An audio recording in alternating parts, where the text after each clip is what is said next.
Այսօր առավոտյան ցուցարարները Կիևում նոր բարիկադներ էին կառուցում Եվրոմայդանի շուրջ, վերականգնում այս գիշեր հատուկ ջոկատայինների եւ ոստիկանության ուժերի կողմից քանդված վրանները, տեղադրում նորերը։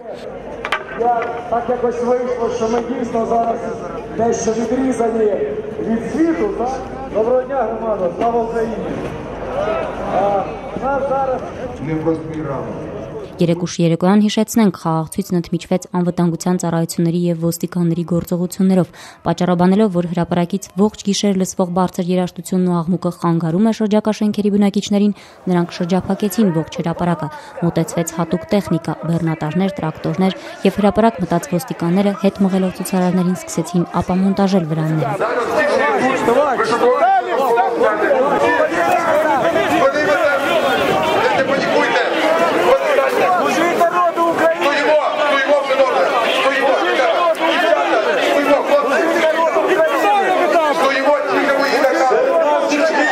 Ցուցարարները նրանց դիմավորեցին դժգոհ բացականչություններով, մի քանիսը հրթիռներ արձակեցին, որոնք ազդանշանային դեր էին կատարում։ Այդուհանդերձ ոստիկանները նրանց Մայդանից հեռացնելու փորձեր չարեցին։ Կեսգիշերն անց տարբեր կողմերից հրապարակին սկսեցին մոտենալ ցուցարարներ, լրագրողներ։ Ոստիկանները սակայն խոչընդոտում էին նրանց մուտքը հրապարակ։ Հրապարակ չկարողացան մտնել անգամ Կարմիր խաչի ներկայացուցիչները, թեև հրապարակում վիրավորներ կային։ Նրանց նկարահանել էր Ազատություն ռադիոկայանի ուկրաինական ծառայության թղթակիցը։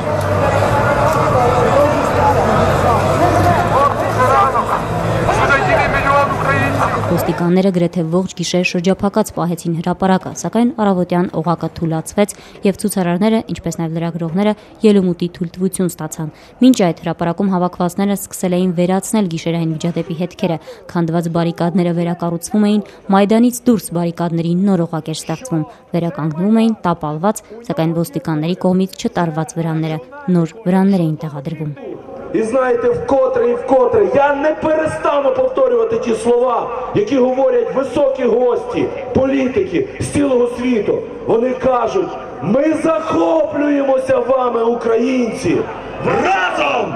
Сила! Разом! Сила! Разом! Сила! Отак, товариство! Отак!